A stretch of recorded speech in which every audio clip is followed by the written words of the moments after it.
Number 11، تراویح سے متعلق مسائل کیا ہیں؟ تراویح کی قیام اللیل کی کتنی رکعت ہیں، کتنی رکعت مسنون ہیں، کتنی رکعت سنت سے ثابت ہیں؟ سب سے پہلی بات یاد رکھیں کہ تراویح کا لفظ کسی حدیث میں نہیں ہے، نہ اللہ کے نبی صلی اللہ علیہ وسلم سے نہ صحابہ سے، یہ لفظ ثابت نہیں ہے۔ ہم کو اس لفظ سے کوئی جھگڑا نہیں۔ بعض لوگ کیا کرتے ہیں کہ تہجد الگ ہے، تراویح الگ ہے، تو سوال یہ پیدا ہوتا ہے کہ تراویح کا لفظ الگ ہے، یہ نماز الگ ہے، اور تہجد الگ ہے، یہ فرق آپ کہاں سے لائے؟ یہ لفظ ہی اللہ کے نبی صلی اللہ علیہ وسلم نے نہیں بتایا، یہ لفظ ہی نبی صلی اللہ علیہ وسلم کے صحابہ نے نہیں بتایا، آپ نے لفظ بنایا اور اس کی بنیاد پر الگ کر رہے آپ اس کو۔ ویسے ہی جیسے کوئی آدمی کہے کہ صلاۃ الگ ہے، نماز الگ ہے، تو نماز قرآن و سنت میں ہے، نماز کا لفظ عربی میں ہی نہیں ہے تو قرآن و سنت میں کہاں سے آئے گا؟ لیکن اس لفظ کو آپ نے بنایا اور آپ اس کی بنیاد پر کہہ رہے ہیں صلاۃ الگ ہے، نماز الگ ہے، لہذا وہ جو مؤذن کہہ رہا ہے حی علی الصلاۃ وہ کچھ اور ہے، وہ نماز کے لیے نہیں بلا رہا ہے، تو اس آدمی کو مجنون کہیں گے لوگ، پاگل ہو گیا ہے۔ تو صلاۃ ہی نماز ہے، بولے نماز الگ ہے صلاۃ ایسا نہیں، لفظ الگ ہے لیکن کام ایک ہی ہے، کام ایک ہی ہے۔ تو یہاں پر تراویح اور تہجد، قیام اللیل، قیام رمضان، یہ سب کے سب کیا ہیں؟ ایک ہی ہیں، ایک ہی ہیں، الگ الگ نہیں ہے۔ کوئی آدمی کہتا ہے رحمان الگ ہے، رحیم الگ ہے، کرتا ایسا بہت ماریں گے پکڑ کے لوگ، دو معبود بنا رہا ہے۔ تو اللہ کے الگ الگ نام ہیں کہ نہیں؟ الگ نام ہونے سے کیا الگ ہو جاتا؟ ایک ہی اللہ ہے نا، ایک ہی ہے کہ نہیں؟ ایک ہی اللہ ہے لیکن اس کے نام کیا ہیں؟ الگ الگ، کئی نام ہیں۔ وَلِلَّهِ الْأَسْمَاءُ الْحُسْنَى، اللہ کے بہت سے نام ہیں، اچھے اچھے نام ہیں۔ تو اسی طرح سے ایک عمل کے کئی نام ہو سکتے ہیں اور ہیں، اس کو صلاۃ اللیل آپ کہیں، تہجد کہیں، قیام رمضان کہیں، قیام اللیل کہیں، تراویح کہیں، کوئی پرابلم نہیں، لیکن نماز ایک ہی ہے۔ لہذا اللہ کے نبی صلی اللہ علیہ وسلم نے جو نمازیں پڑھی ہیں اس کا نام صلاۃ التراویح آپ کہیں، کوئی فرق نہیں پڑتا ہے، تہجد کہیں، کوئی مسئلہ نہیں، جو چاہیں آپ اس کو ثابت شدہ نام کہیں، کوئی مسئلہ اس کا نہیں ہے۔ اس کی کتنی رکعت ہیں؟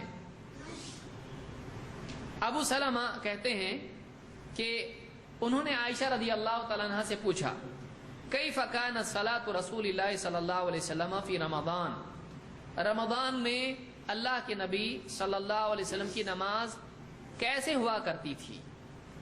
فقالت ما كان يزيد في رمضان ولا في غيرها على 11 ركعة، عائشہ نے فرمایا کہ اللہ کے نبی صلی اللہ علیہ وسلم رمضان یا غیر رمضان میں 11 رکعت سے زیادہ نہیں پڑھتے تھے، رمضان اور غیر رمضان میں 11 سے زیادہ نہیں پڑھتے تھے۔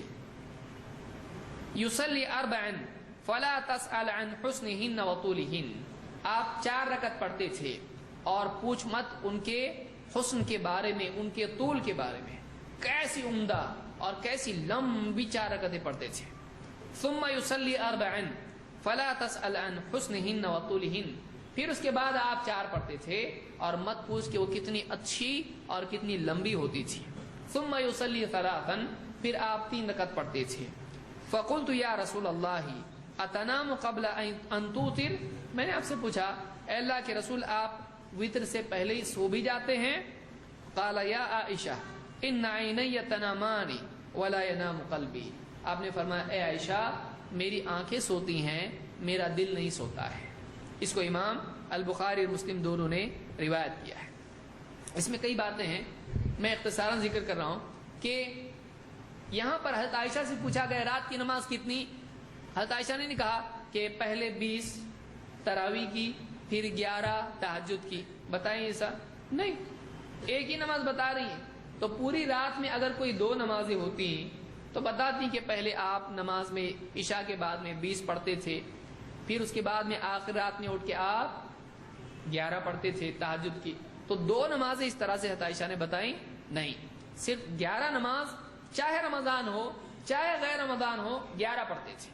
معلوم ہوا کہ رمضان ہو غیر رمضان ہو دونوں میں پڑھی جانے والی نماز ایک ہی ہے اور اس کا نام کیا ہے؟ قیام اللیل، صلاۃ اللیل۔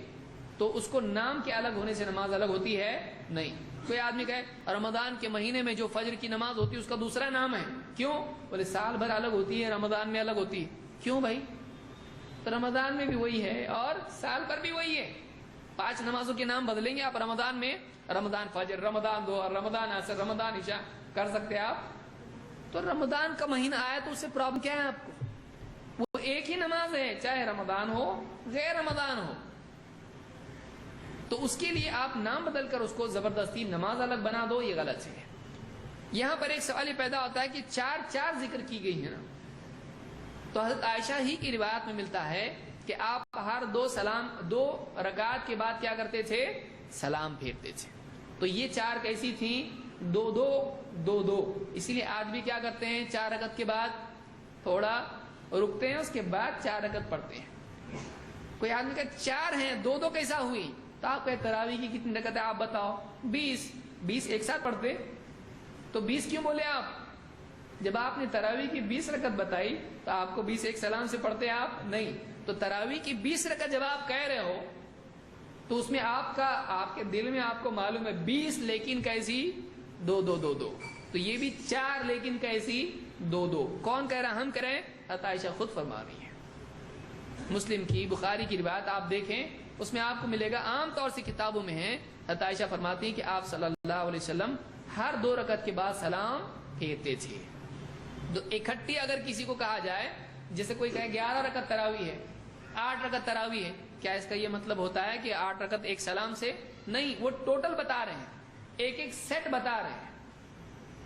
جیسے کوئی آدمی کہے گا تراویح کے لیے، میں تفصیل سے اس کو سمجھا چکا ہوں، کوئی آدمی کہے تراویح کی نماز کیسا پڑھنا؟ پہلے 4 رکعت پڑھنا، پھر رکنا، پھر 4 پڑھنا، پھر رکنا، پھر 4 ایسا کر کے 20 پڑھنا، بولنے والے ایسا بولتے ہیں. پھر اس کے بعد 3 وتر پڑھنا. تو آپ نے جو 4 بتائی تو وہ 4 ایک سلام سے؟ نہیں ویسا نہیں ہے، 2 ہے وہ بھی. تو آپ نے 4 کیوں کہا؟ کہا بھی پوری بات نہیں ہوئی. تو حضرت عائشہ کی بھی پوری بات نہیں ہوئی. دوسری روایت میں انہوں نے بتایا کہ وہ جو 4 تھی وہ کیسی تھی؟ 2 والی تھی. اس کو یاد رکھیے. تو رمضان میں یا غیر رمضان میں رات میں اگر کوئی آدمی نماز پڑھتا ہے، اس کی نماز کتنی ہے؟ صلاۃ اللیل 11 رکعات ہے. اس کو بخاری اور مسلم دونوں نے روایت کیا ہے.